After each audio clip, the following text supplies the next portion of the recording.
Assalamualaikum warahmatullahi wabarakatuh.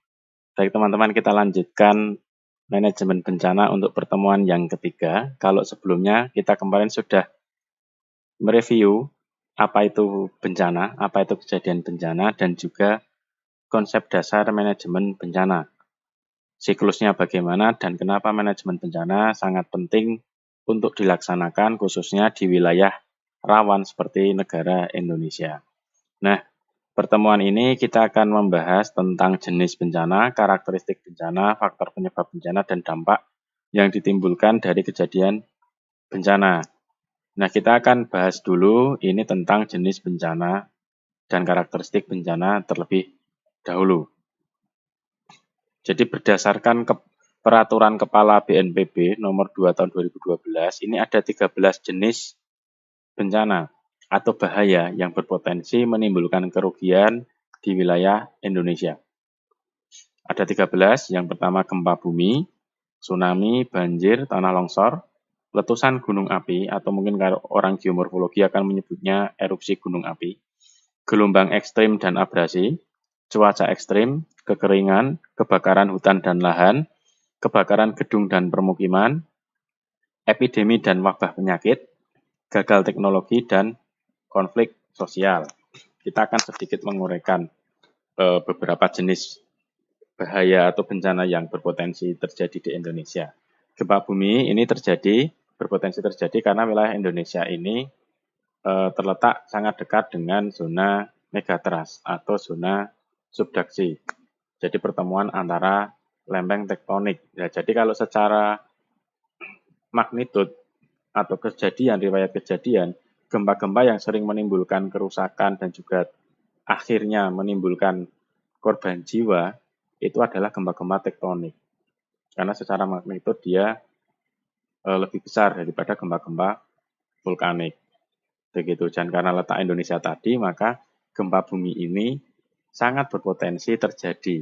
Dan gempa bumi ini belum bisa diprediksi kapan akan terjadi atau kala ulangnya bagaimana itu tidak bisa. Belum ada alat di dunia ini secanggih apapun yang bisa memprediksi terjadinya gempa bumi atau kala ulang terjadinya gempa bumi. Nah, kemudian dari gempa bumi ini, jika dia memenuhi syarat-syarat tertentu, misalnya dari sisi episenternya, kemudian magnitudenya, itu bisa menimbulkan kejadian lanjutan, yaitu tsunami. Meskipun tsunami sendiri tidak hanya bisa terjadi dari single factor seperti gempa bumi saja. Ada faktor lain. Faktor lain bisa saja kegagalan teknologi. Adanya mungkin letusan yang dahsyat dan luar biasa, kemudian menimbulkan goncangan yang hebat dan menimbulkan tsunami. Kemudian ada aktivitas vulkanisme gunung bawah laut atau guguran materialnya yang bisa menimbulkan terjadinya tsunami. Contoh terdekat, tsunami Banten. Tsunami Banten itu karena adanya erupsi Gunung Anak Krakatau, kemudian ada longsoran materialnya sehingga mengakibatkan terjadinya tsunami. Atau faktor lain ada tidak Pak? Ada, yaitu faktor ekstraterestrial. Ekstraterestrial itu kejadian yang luar biasa, di luar kebiasaan. Salah satu contohnya itu jika ada kasus jatuhnya benda langit, meteor atau yang lain itu masuk ke bumi, masih dalam ukuran yang cukup besar, jatuh di lautan itu bisa mengakibatkan terjadinya tsunami. Kemudian yang ketiga banjir. Banjir ini ada banyak macam kalau di Indonesia. Ada banjir kota karena diakibatkan karena kepadatan permukiman dan juga drainase yang tidak mampu menampung overland flow. Kemudian ada banjir luapan sungai yang diakibatkan karena adanya salah satunya alih fungsi lahan. Kemudian ada banjir bandang atau flash flood, itu diakibatkan kombinasi dengan longsoran juga. Kemudian ada banjir pantai atau coastal flood. Coastal flood ini macam-macam driving force-nya. Jadi ada penurunan muka tanah atau land subsidence di wilayah kepesisiran.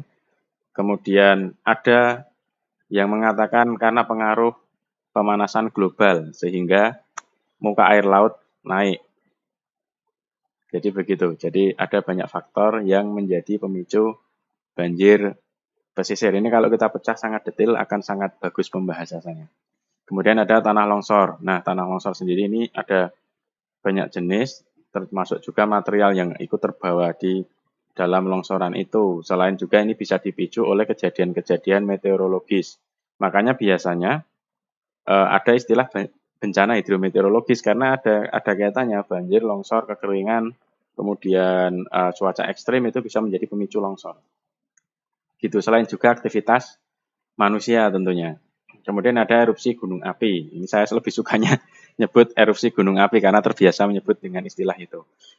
Erupsi gunung api ini berada di sekitar gunung api yang aktif. Yang aktif seringnya. Pak, kemarin itu Sinabung itu kan tadinya tidak aktif. Tapi kenapa tiba-tiba erupsi? Iya, jadi gunung api yang tidak aktif itu bukan berarti dia mati. Tetapi dia hanya tertidur. Suatu saat masih bisa ada aktivitas vulkanismenya begitu. Jadi masyarakat di kawasan gunung api ini di satu sisi itu dia mendapatkan berkah melimpah dari sumber daya alam yang bisa dimanfaatkan. Kalau teman-teman mungkin bisa lihat di YouTube itu Gunung Api Merapi itu materialnya, lahan pertanian, wisatanya, itu luar biasa bisa dimanfaatkan masyarakat. Tetapi di sisi lain ketika terjadi erupsi, maka masyarakat juga harus siap. Makanya kan kadang ada istilah living in harmony with the disaster gitu-gitu. Nah, itu akhirnya yang berupaya diciptakan itu. Jadi masyarakat memiliki kepekaan atau sensitivitas terhadap kejadian bencana, pengetahuan yang baik, sehingga ketika ada kejadian bencana mereka bisa melakukan evakuasi diri, gitu, secara individu, keluarga maupun masyarakat. Gitu. Kemudian yang keenam ini adalah gelombang ekstrim dan abrasi. Ini terjadi juga di beberapa wilayah Indonesia. Gelombang tinggi biasanya di pesisir selatan itu kan kadang menimbulkan kerusakan. Mungkin teman-teman kalau pas gelombang tinggi itu sering mendengar berita di wilayah kepesisiran Yogyakarta itu kan banyak rumah rusak, warung-warung rusak, ataupun terjadinya perubahan garis pantai. Kemudian ada abrasi. Nah ini abrasi ini erosi pantai, jadi terjadinya pengurangan luas daratan karena adanya perubahan arus laut dan juga energi yang mengenai daratan itu. Nah ini biasanya ada abrasi dan akresi. Biasanya dua hal ini berjalan bersamaan. Di satu musim akan terjadi abrasi, di musim yang lain akan terjadi akresi di wilayah itu. Jadi prinsip erosi dan deposisi itu bekerja di situ. Makanya dalam wilayah kepesisiran yang panjang itu, khususnya yang marine, yang berpasir, pantai berpasir, yang ada beach-nya, ada beting gisiknya itu, ada gisik dan beting gisik, itu identik dengan itu sehingga terjadi longshore drift. Adanya dinamika itu yang diakibatkan karena adanya longshore current. Jadi adanya arus-arus yang berpengaruh terhadap kenampakan atau kondisi garis pantainya. Gitu. Kemudian ada cuaca ekstrim. Nah, ini cuaca ekstrim ini banyak faktor. Bisa saja dipengaruhi oleh iklim global, bisa saja karena adanya kemarin itu siklon itu yang heboh itu. Ekornya saja kalau kena Indonesia itu dampaknya luar biasa. Memang secara garis lintang, secara teori itu Indonesia itu bukan wilayah yang berpotensi ditumbuhi oleh siklon. Jadi kalau bicara siklon itu istilahnya tumbuh. Dia tumbuh adanya perbedaan tekanan, akhirnya terjadi pusaran yang besar. Nah, siklon ini sebenarnya secara lintang tidak bisa terjadi di wilayah itu. Tetapi, kalaupun tidak terjadi, banyak siklon yang sering lewat di berdekatan dengan Indonesia, sehingga ekornya ini bisa mengakibatkan dampak yang luar biasa. Ada siklon Seroja, siklon Cempaka gitu. Kalau di Indonesia itu kan diberi nama berdasarkan bunga, supaya kesannya itu tidak menyeramkan. Kalau di Amerika, Filipina, Jepang, negara-negara yang identik dengan siklon itu biasanya disebut dengan nama-nama ilmuwan yang meneliti itu atau penemunya, biasanya seperti itu. Gitu. Kemudian ada kekeringan. Kalau kita bicara kekeringan, ini kan ada macam-macam ya. Ada kekeringan secara meteorologis, di mana karena memang wilayah itu intensitas curah hujan maupun frekuensinya memang kecil, sehingga secara ketercukupan atau keterdapatan air secara meteorologis itu tidak bisa mencukupi kebutuhan wilayah itu, baik untuk masyarakat maupun pertanian, peternakan, dan yang lainnya.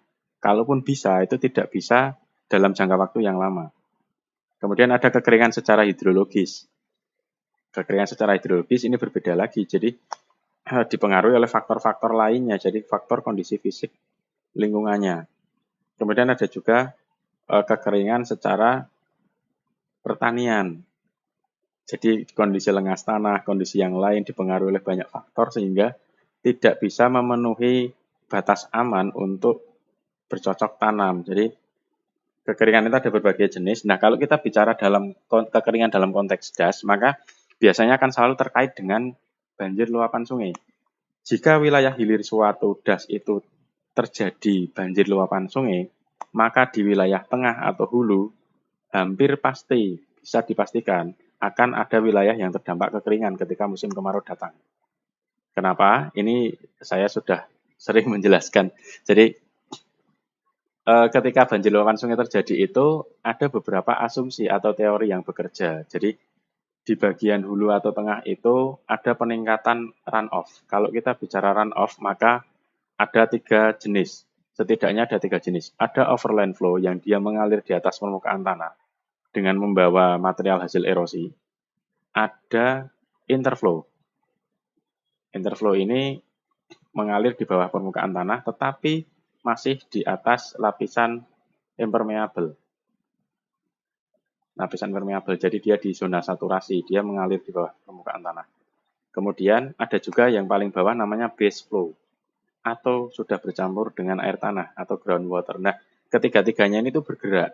Jangan dikira ketika air sudah terinfiltrasi atau terperkolasi lebih dalam, itu akan diam di dalam, tidak. Tetapi air ini tetap bergerak. Si overland flow ini pergerakannya lebih cepat dibandingkan interflow dan juga base flow. Karena dia tidak ada hambatan, dia langsung mengalir saja menuju ke saluran drainase, sungai-sungai kecil hingga ke sungai utama. Dengan membawa material hasil erosi dan juga air tadi. Material hasil erosi ketika diendapkan di tubuh sungai maka akan terjadi pendangkalan atau pengurangan kapasitas tampung. Nah, ditambah dengan debit tadi. Pengurangan kapasitas tampung sungai karena pendangkalan dihadapkan dengan peningkatan debit.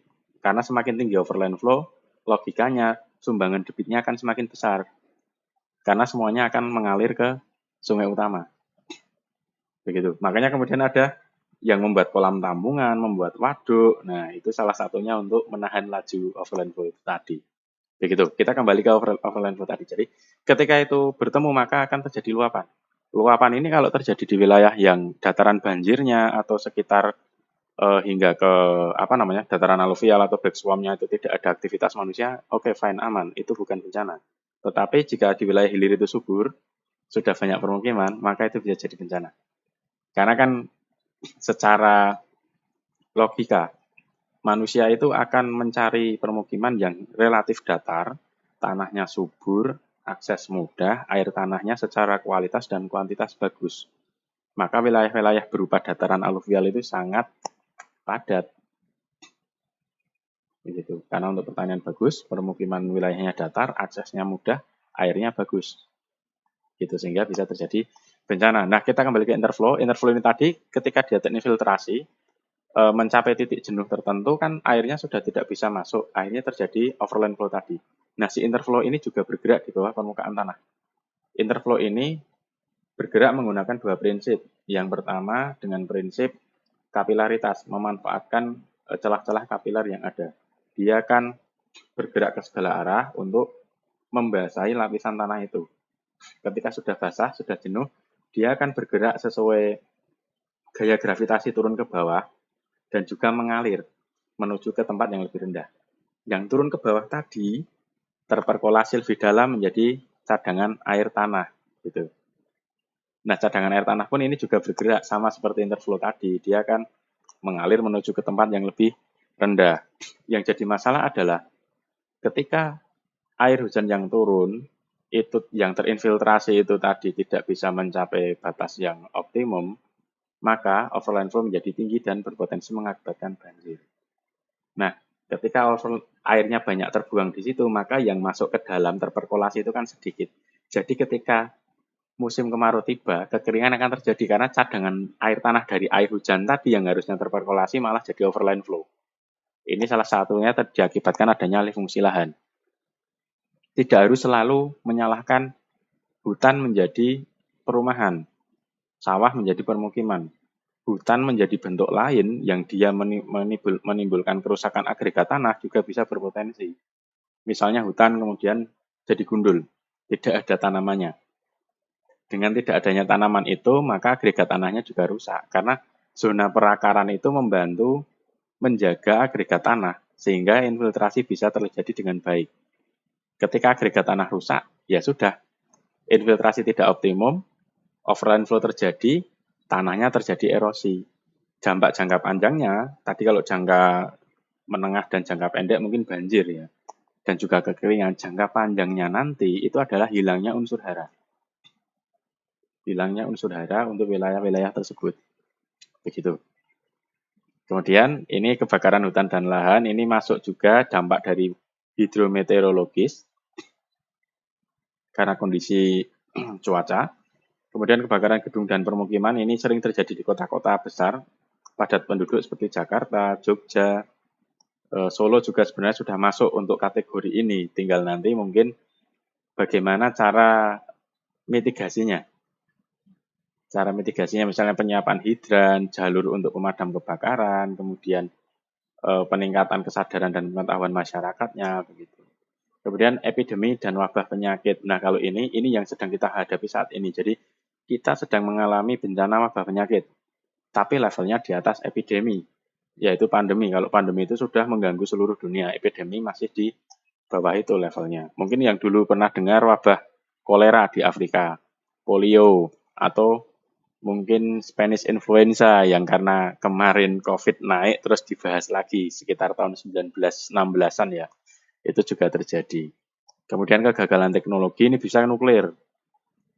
Kegagalan teknologi nuklir contoh yang nyata dan tidak terlalu lama, kejadian 2011 atau 2012 itu tsunami di Fukushima, prefektur Fukushima, Jepang. Itu mengakibatkan keterpaparan wilayah sekitarnya itu terhadap nuklir. Sehingga ada 3 dampak yang ditimbulkan di sana. Langsung meninggal, kemudian dia mengalami cacat, atau nanti secara jangka panjang anak turunnya akan mengalami kelainan secara genetik. Begitu. Apakah kejadian sebelumnya ada, Pak? Ada. Di Chernobyl di Ukraina. Sekitar tahun 90-an itu juga terjadi hal yang sama. Terjadi kebocoran reaktor nuklirnya. Kemudian konflik sosial. Nah, ini konflik sosial kalau kita runtut dari atas, perang tertinggi. Sampai saat ini masih perang. Apapun perangnya, itu konflik sosial.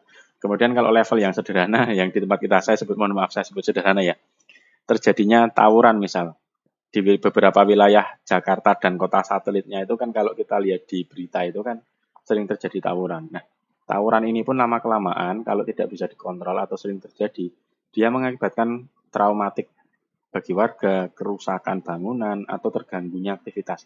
Bayangkan saja ada pertokoan, kemudian depannya ada tawuran. Siapa yang mau beli? Otomatis orangnya terdampak. Nah, itu sudah masuk ke tadi, terminologi bencana. Jadi begitu sekilas tentang 13 jenis menurut Perkap BNPB. Kemudian ini, dari UNSDR ini ada hydrometeorological hazard atau bencana hidrometeorologis. Jadi ada fenomena atmosfer, ada fenomena hidrologis, dan oceanografis. Ini ada beberapa, ada siklon, tadi sudah saya jelaskan juga. Ini ada 12, banyak sekali, karena memang ini tidak semuanya atau belum tentu terjadi di wilayah Indonesia. Tapi ada beberapa saja yang terjadi di wilayah Indonesia. Nah, ini yang sering terjadi, misalnya ini dampak siklon tadi, kemudian adanya banjir, coastal storm surge, dan juga kekeringan. Dan masih ada lagi, jadi bahaya lain atau bencana yang dipicu oleh hidrometeorologis, yaitu tanah longsor, kebakaran hutan lahan, Ini wabah belalang ini karena memang saya ambilkan asli dari bahasa UNSDR-nya. Mungkin yang dimaksud wabah dari hama, penyakit tanaman. Kemudian epidemi, dan juga ada penyebaran bahan beracun dan material erupsi gunung api. Ini bisa saja karena mungkin arah angin atau mengakibatkan eh, pergantian arah atau persebaran dari material erupsi gunung api. Contoh material erupsi gunung api Kelut tahun 2014 itu kan sampai ke Jogja bahkan lebih ke barat lagi. Padahal Gunung Kelutnya di Jawa Timur, itu salah satu contoh.